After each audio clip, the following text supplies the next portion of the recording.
In 1702, the most powerful military force in the American colonies aimed its cannons at a fort on the Florida coast and fired for 2 months straight.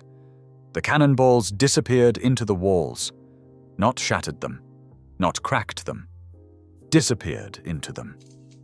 The English soldiers watching from across the water wrote home in disbelief. "The walls gave way to cannon fire," one soldier wrote, "as though you were sticking a knife into cheese. The fort is still standing. It has never needed structural repair in 330 years. The building material that defeated the British Empire that day cost nothing. It was made from garbage. We stopped using it entirely, not because something better came along, but because something more profitable did." Welcome to Nature's Lost Vault. The archive opens on the southeastern coast of North America in 1580. Spanish explorers have been trying to build along the Florida coast, but they face a massive problem. There is no useful stone in Florida, no granite, no limestone close enough to quarry. What they have is the beach, sand, water, and the shells of millions of oysters piled in massive heaps along the shore. The ancient waste of Native American communities who had been eating oysters on this coast for thousands of years. Someone made a brilliant decision: burn the shells. When you burn an oyster shell, the calcium carbonate inside converts to calcium oxide. Quicklime, the exact same chemistry the Romans used to build the Pantheon 1,500 years earlier. The Spanish mixed that quicklime with water, sand, ash, and whole broken oyster shells. They poured it into wooden molds and left it to cure. What came out was a stone, but not a brittle stone. A stone that absorbed impact instead of shattering. A stone that breathed. A stone that performed better in the humid, salt-soaked, hurricane-prone air of the American Southeast than the expensive granite and brick being used everywhere else. They called it tabby. The name came from the Arabic tabby, meaning a mixture of mortar and lime. It had traveled from North Africa to Spain, and from Spain across the ocean to the coast the Spanish were trying to hold. In 1672, the Spanish began building Castillo de San Marcos in St. Augustine, Florida, the fortress that would become the oldest masonry structure in the United States.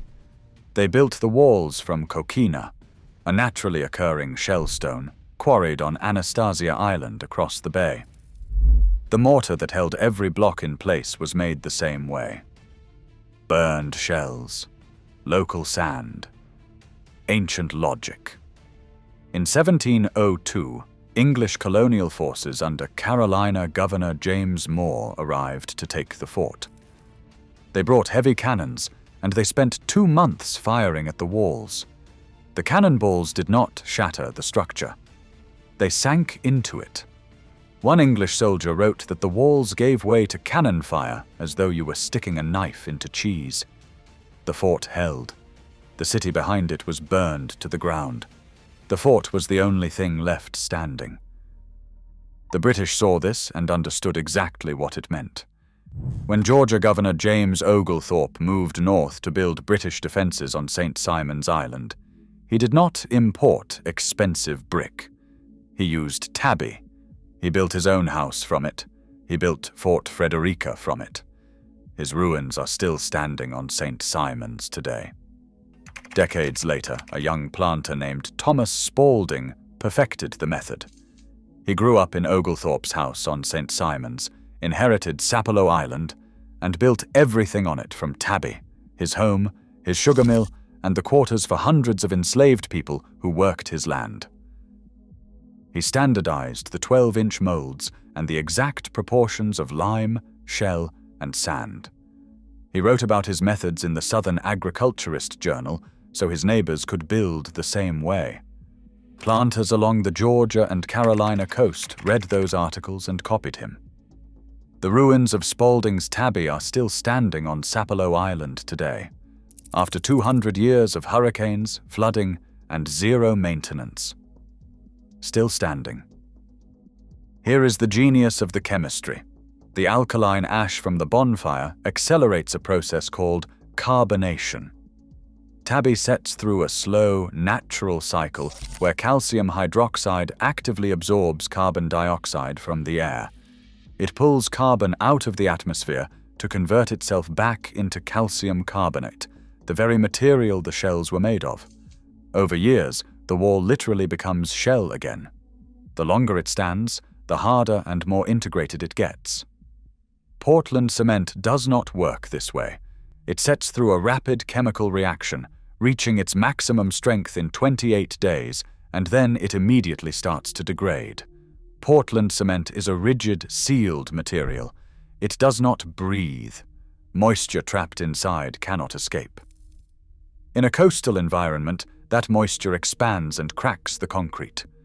Salt crystals from ocean air attack the calcium aluminates in the cement, corroding the steel reinforcement inside. The concrete spalls. The steel rusts. A Portland cement structure on the American coast requires constant, highly profitable repair. Most carry a design life of 50 years. Many fail in 20 years. The Tabby walls at Fort Frederica are 280 years old. A Portland cement seawall in South Carolina, built in 1975, was demolished in 2009. Nobody compared them. Or rather, the industry did compare them, and chose the cement anyway. By the 1880s, American cement companies were producing hundreds of thousands of barrels a year. By 1900, the industry had successfully lobbied its way into every major infrastructure project in the country: bridges, sewer systems, coastal fortifications, city sidewalks.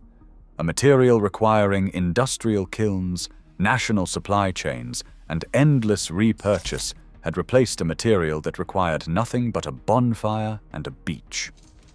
The transformation was so complete that by 1925, the knowledge of how to mix tabby survived only in the hands of a few coastal families and in the walls themselves.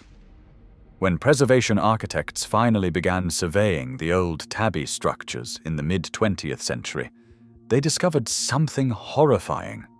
Some of the historic sites had been repaired using modern Portland cement. Those were the ones falling apart. Wherever modern concrete had touched the old tabby, the cement had sealed moisture inside the walls, suffocating the structure from within. Where the tabby had been left completely alone, it was intact. The repair had done more damage than 200 years of hurricanes. Architect Colin Brooker spent years documenting this. He found that tabby's porosity, the quality that made it look soft and vulnerable, was exactly what saved it. Tabby breathes. Water enters and exits without building pressure. He concluded that you cannot fix a breathing, living wall with a rigid, dead one. His findings were published by the University of South Carolina Press. The same principle holds in earthquake zones, in flood zones, in every environment where the ground moves and the weather changes. Lime mortar flexes, it accommodates movement. When a microcrack forms in a tabby wall, free calcium in the mix migrates into that crack, absorbs carbon dioxide from the air, and seals it. The wall heals itself. Portland cement cannot do this, and once it cracks, the damage propagates. The Castillo de San Marcos has stood for more than 330 years. It has never needed structural repair. The material that replaced tabby generates 8% of all carbon dioxide on the planet. Every ton of Portland cement produced releases nearly a ton of carbon dioxide into the atmosphere. The cement industry, if ranked as a country, would be the third largest emitter on Earth, behind China and the United States. Tabby generated no industrial emissions. The ash and lime came from the beach itself. The bonfire that burned the shells gave off smoke for a day and was gone. But quietly, along the coast where it was born, tabby is coming back.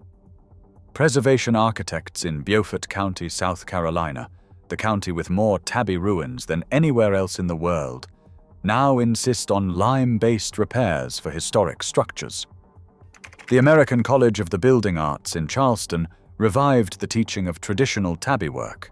In 1988, the public library in Camden County, Georgia, was built using revival tabby. The knowledge did not die. It waited in the ruins.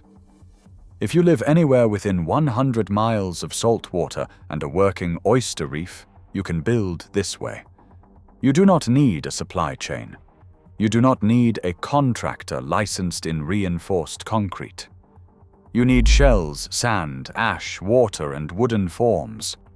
The same forms Thomas Spalding used on Sapelo Island in 1820. The wall you pour this year will be stronger in 50 years than it is today. The wall a concrete contractor pours this year will begin to crack by 2045. We did not abandon tabby because it failed. The Horton House on Jekyll Island has stood since 1742. Fort Frederica has outlasted the civilization that built it. Every tabby structure still standing on the American coast is an argument made in lime and shell and silence. We abandoned tabby because it could not be patented, because it could not be centralized, because a material you make from the beach does not generate quarterly revenue for a monopoly. In 1824, Joseph Aspdin filed patent number BP 5022 and named his product Portland Cement. By 1925, tabby was a ruin, not because the buildings were crumbling, but because a billion-dollar industry decided that free, indestructible housing was bad for business. The ruins are still standing. If this vault opened something for you, subscribe to Nature's Lost Vault and hit the bell. Every like and every share preserves what they tried to erase. The next vault opens soon.